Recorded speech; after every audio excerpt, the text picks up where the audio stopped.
Now, just a little warning before we begin. There will be major spoilers in this video for the third episode of Season 2 of The Bad Batch, the episode called The Solitary Clone. So if you have not seen it yet, and you don't want anything ruined, it is a really good time to click away.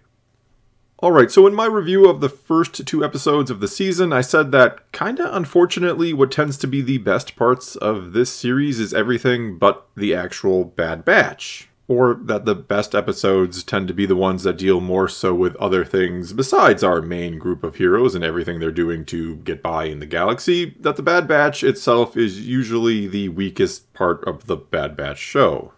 And sure enough, with this third episode where the main team doesn't show up at all, and by main team I'm obviously not including Crosshair, who, yeah, was a part of the Bad Batch but left and was a big part of this episode. Anyway, here we had an episode that didn't deal with the main team at all. They didn't even make an appearance, and yep, it was better and more interesting than last week's episodes that dealt with them pretty much exclusively. Which isn't to say last week's episodes were bad. They were solid, and I did enjoy them, or that this one was phenomenal, though I did think it was really, really good.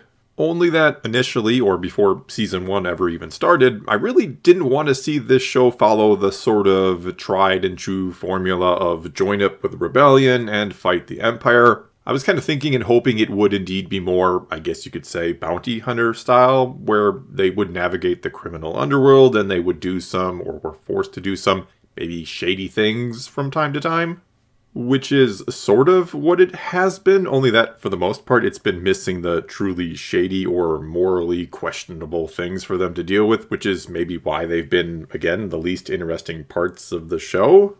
But even though that was what I initially was hoping for, a bounty hunter-esque show, I'm at the point now where, yeah, I think they should just, and likely are in the season, that they're going to fully embrace the bigger picture, and we're going to see the Bad Batch eventually be part of the early rebellion and maybe even team up with Bail Organa, who we have seen in the trailer.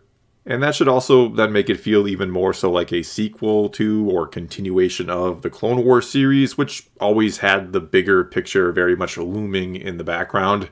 And speaking of that, this was probably the most Clone Wars feeling episode of The Bad Batch, in large part thanks to the return of Cody, and because we had some good old-fashioned action between clone troopers and battle droids. We were also on a separatist planet, Desix, that the Empire was essentially trying to annex and bring into the Empire, which was something the current governor of the planet, that being a new character by the name of Tawny Ames, who was apparently a colleague of Mina Bontari, who you may remember from the Clone Wars, who tried to work with Padme to end the war peacefully, but ended up being killed. She even mentioned at one point how Count Dooku turned out to be right in the end, that he warned them about what the Republic would become, that it would collapse and become something worse. Which, as I sometimes do, it kind of made me wonder again, how much did Count Dooku really know about Palpatine and his plans? What exactly did Dooku think the endgame goal was with the Clone Wars, and what was his endgame goal? Because if he knew the whole plan, he'd have to know his side, the Separatists, would be, of course, losing in the end. So where exactly did he see himself fitting into the picture when all was said and done? At the side of Palpatine somehow ruling the galaxy, which doesn't seem to make much sense. There would be many who questioned that, questioned how Dooku and Palpatine became buddy-buddy suddenly after the war ended, and at a time when Palpatine's hold on the galaxy would be more tenuous. Again, right at the end of the war. So could it be that, and I think this is the most likely, that like a good Sith, Dooku was planning to outmaneuver Palpatine at some point and win the war for the Separatists maybe? I mean, he had to be doing something, right? He had to have his own plans, and when he gets betrayed by Palpatine in Revenge of the Sith, and gets that look on his face when Palpatine tells Anakin to kill him now, it almost feels like it's him acknowledging he lost. Which is then why he doesn't spill the beans to Anakin right there and then about everything, about who Palpatine is, the Clone Wars, and all of that. Because I think he has this, I don't know, respect for how Palpatine played him, that in his mind he's dying honorably. Even though if he secretly intended for his side to win, if he cared about them and his people, which the last episode of The Bad Batch actually kind of establishes he didn't so much, that he was taking from them and leaving them in poverty essentially. But if he did care about his people, you would almost think he would spill the beans to Anakin to hopefully save his people from what would happen to them under Palpatine. But anyway, that's all a fun discussion for another time, and I only bring it up because it has kind of been brought up in these last few episodes about what Dooku's motivations were, what he was really all about, and all of that. But anyway, getting back to the episode, it turns out that Governor Ames was, no surprise, not too fond of the idea of her planet being brought into the Empire, and took the new governor, Governor Groton, she took him hostage. Which is when the clones are sent in, or more specifically, a team that was led by Commander Cody and included Crosshair, who we learned spent 32 rotations stranded on Kamino after Topeka City was destroyed at the end of Season 1, and that Admiral Rampart didn't think he was ready for another command. And speaking of Rampart, who we already know isn't a huge fan of the clones from Season 1, and who's been pushing to get rid of them, we even hear in this episode that the Defense Recruitment Bill is up for vote again. Anyway, it was again interesting to see how he treats the clones, or what he thinks of them, how he looks at them as more expendable property than anything else.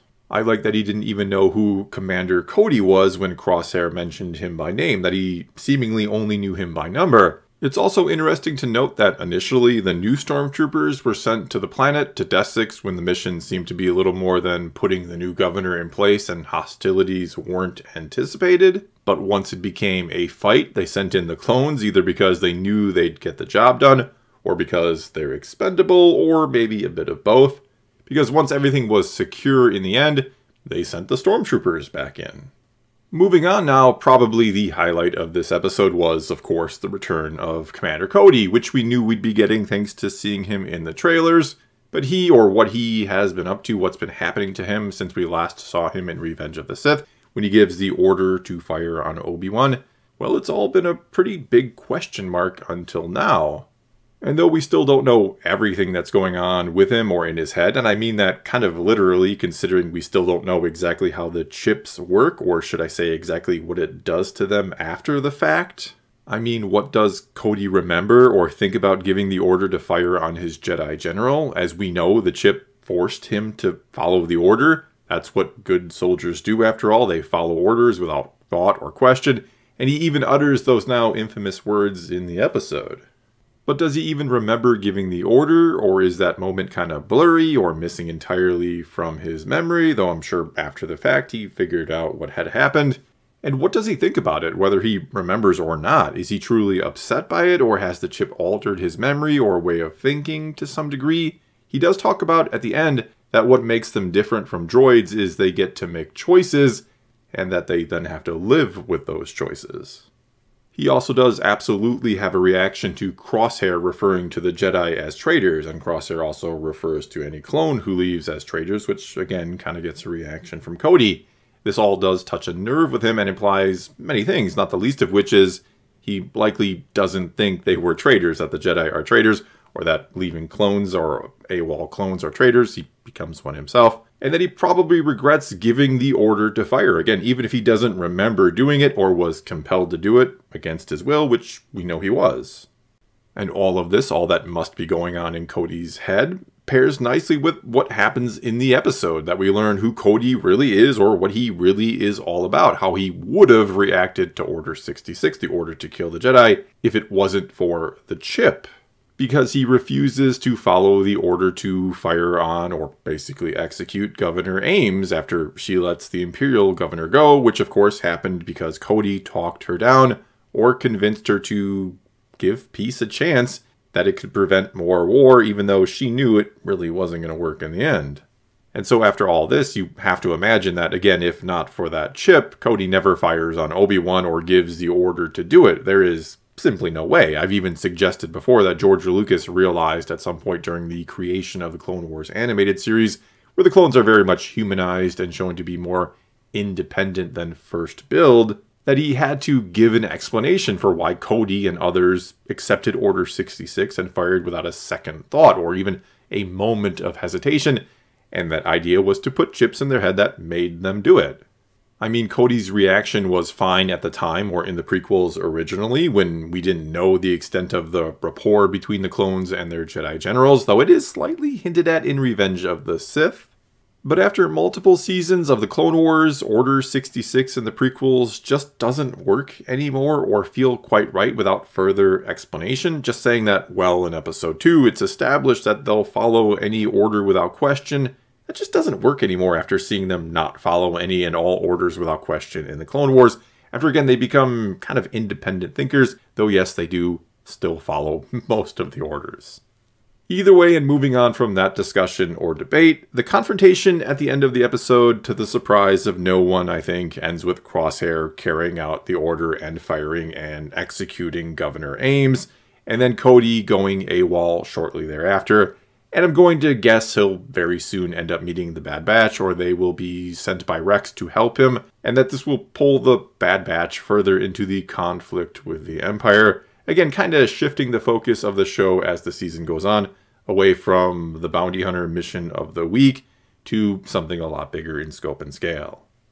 And so overall, I thought this was a really, really good and enjoyable episode. I loved what was done with both Cody and Crosshair here. I enjoyed seeing clones clashing with battle droids. We got droidekas, we got commando droids, we got it all in this episode, even a tactical droid. I also like how they contrasted Cody and Crosshair against each other, that we can tell Cody is not cool with what's going on with the Empire, and that there has to be regret when it comes to Order 66. And with Crosshair, it's really hard to tell what exactly is going on in that head of his. He seems to know that what he is doing is wrong, but he just follows orders anyway. He seems to be in the mindset that he is nothing more than a soldier, and I think a big part of the season, a big part of whatever resolution comes with him, will be figuring out that he has been more all along. I also like this ominous feeling hanging over the clones, that you know things are about to get much, much worse for them overall. I also thought the score in this one really stood out. The score given to us by the great Kevin Kiner, who does all of the scores in the animated shows. It was once again fantastic, and it really kind of added something to this, again, ominous feeling of dread hanging over the clones. I just wish I enjoyed the actual Bad Batch episodes as much as I enjoyed the ones that didn't really feature them so much or at all. As I said last week, I hope this season finds a way to really make me care about the team as much as I care about everything else going on around them. That they find a way to stand out from the big picture, which is what made the Clone Wars series so great. I loved learning more about how the war went down, how it all played out, and all of that. But I also, more so, was interested in the actual characters embroiled in that war and what would ultimately happen to them, and right now I just can't say the same about the Bad Batch team. Well, that's all I got for you this time. Now it's your turn to take to the comments below and tell me what you thought of this episode of The Bad Batch. Was it good, bad, or somewhere in between? And do you think we will see and should see the Bad Batch, the main team, kind of become more a part of the rebellion and the fight against the Empire? Whatever the case may be, leave your comments below, and let's talk some Star Wars. And until next time, thanks for watching.